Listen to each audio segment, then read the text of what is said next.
Okay, तो neurological disease series में अब जो हमारा नेक्स्ट टॉपिक ऑफ डिस्कशन है वो है head injury. And head injury जो है वो एक बहुत ही इंपॉर्टेंट टॉपिक है न्यूरोलॉजी कंडीशन। एंड ये जो टॉपिक है वो सर्जरी के अंदर भी पूछा जाता है। So it is very important topic in neuro as well as in neurology. So let's discuss the definition of head injury. So a head injury is any trauma to the scalp, skull और the brain. मतलब head injury क्या है? सीधा सीधा मतलब है कि head injury का मतलब है सिर पे चोट लगना। और सिर पे चोट जब लगती है तो सिर के अंदर जो होते हैं बहुत सारे लेयर्स होते हैं. ओके, तो हेड इंजरी अगर होगा तो कौन कौन से लेयर्स को अफेक्ट करेगा? सबसे पहला जो हेड का लेयर होता है वो होता है स्कैल्प. तो इंजरी के वजह से स्कैल्प में जो होगा इंजरी हो जाएगी. उसके अलावा स्कैल्प के बाद आता है स्कल, स्कल के बाद आता है ब्रेन. मतलब हेड इंजरी में क्या होगा, ये तो तीनों जो लेयर्स होंगे उन पे चोट लग जाएगी. ये तीनों जो लेयर्स होंगे वो अफेक्टेड होंगे.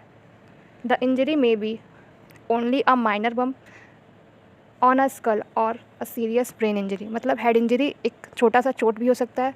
छोटे से चोट से लेके एक सीरियस ब्रेन इंजरी तक हेड इंजरी हो सकती है. तो ये था इसका डेफिनेशन. हम जान लेते हैं इसके क्लासिफिकेशन के बारे में. So according to Glasgow coma scale GCS, मतलब GCS के आधार पे इसके 3 क्लासिफिकेशन दिए गए हैं. First one is mild. Mild मतलब GCS 13 to 15 with loss of consciousness up to 15 minute. मतलब ये जो कंडीशन होगी वो होगी माइनर. मतलब माइल्ड में क्या होगा, 15 मिनट तक ही जो पेशेंट रहेगा उसको कॉन्शियसनेस उसका गायब रहेगा.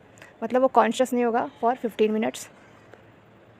Otherwise moderate. मॉडरेट में GCS 9 to 10 with loss of consciousness about 6 hour. मतलब 6 आवर के पहले पहले जो पेशेंट होगा वो कॉन्शियस हो जाएगा, तो उसे हम कहेंगे moderate. Third one is severe. Severe में जो GCS का लेवल होगा वो होगा 3 to 8 with loss of consciousness greater than 6 hour. मतलब 6 आवर से ज़्यादा, 6 घंटे से ज़्यादा अगर पेशेंट को होश नहीं आता है तो उसे हम कहते हैं सीवियर हेड इंजरी. तो ये था classification according to the Glasgow coma scale GCS. आप जान लेते हैं डिजीज़ के कॉज, इसके कारण के बारे में.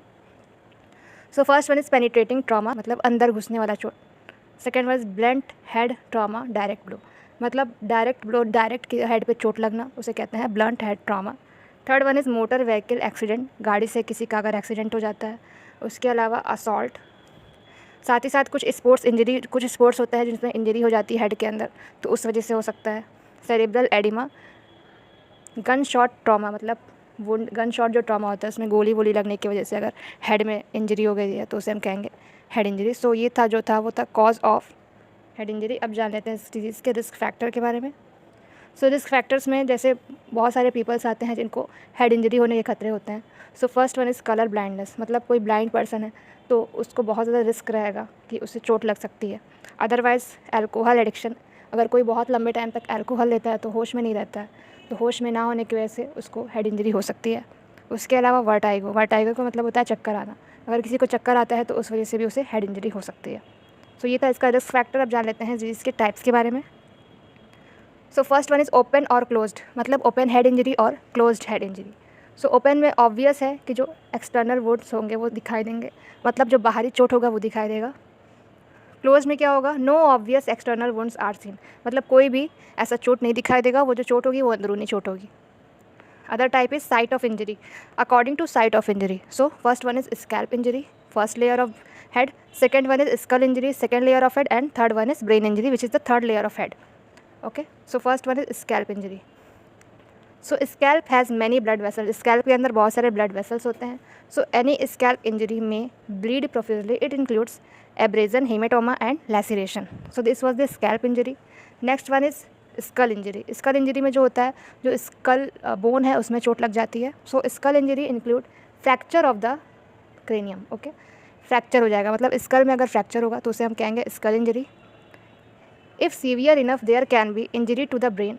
School fracture are one of the linear, depressed and compound basilar fracture. मतलब स्कल फ्रैक्चर बहुत सारे टाइप्स के भी होते हैं, विच इज़ लीनियर हो सकता है, डिप्रेस्ड हो सकता है, कंपाउंड एंड बैसिलर फ्रैक्चर देखने को मिलता है. Third one is brain injury. Brain जो इंजरी होती है वो थर्ड लेयर ऑफ हेड है. सो ब्रेन में अगर इंजरी होगा तो उसे हम कहेंगे brain injury. So brain injury can be classified as direct और indirect, which are the following types. Okay, first one is concussion. Concussion result from direct blow to the head results in violent shaking of head. मतलब अचानक से अगर हमें चोट लग जाती है हेड पे, तो जो अचानक से जब हमारा सिर घूमने लगता है तो उसे हम कहते हैं concussion. Second one is contusion. A contusion is a bleeding bruise to the brain cause by direct impact to the head, मतलब सिर पे चोट लगने की वजह से जो तुरंत खून बहने लगता है तो उसे हम कहते हैं contusion. Okay, so this was the types of head injury. Next we are getting to sign and symptoms of head injury. So first one is dilated pupils, irritability or confusion, trouble walking or speaking, drainage of bloody or clear fluid from ears, मतलब नाक से या तो कान से खून बहने लगता है हेड इंजरी होने के बाद. साथ ही साथ वॉमिटिंग देखने को मिलता है, सीजर्स झटके आते हैं, वीकनेस और numbness in the arms and legs. So this was the sign and symptoms of head injury. Next we are getting to diagnosis की हेड इंजरी को हम डायग्नोज कैसे कर सकते हैं. So first one is physical examination, second one is CBC, third one is arterial blood gas level, CT scan, MRI scan, brain scan and EEG. EEG का जो full form है वो है electroencephalogram which is related to brain. Next one इसका हम management जान लेते हैं, like what is the management of head injury. So first one is airway control includes cervical spine immobilization, second one is breathing, third one is circulation and fourth one is disability and fifth one is external examination. उसके अलावा कौन कौन से management होते हैं, like cognitive behavioural therapy जो कि उसके मेंटल हेल्थ के लिए हम देते हैं, साथ ही साथ फिजिकल थेरेपी की एडवाइस देते हैं, उसके अलावा speech therapy and mental rehabilitation. So this was the complete topic of head injury and if you have any doubt so you can comment in the comment section. So तब तक के लिए bye and take care.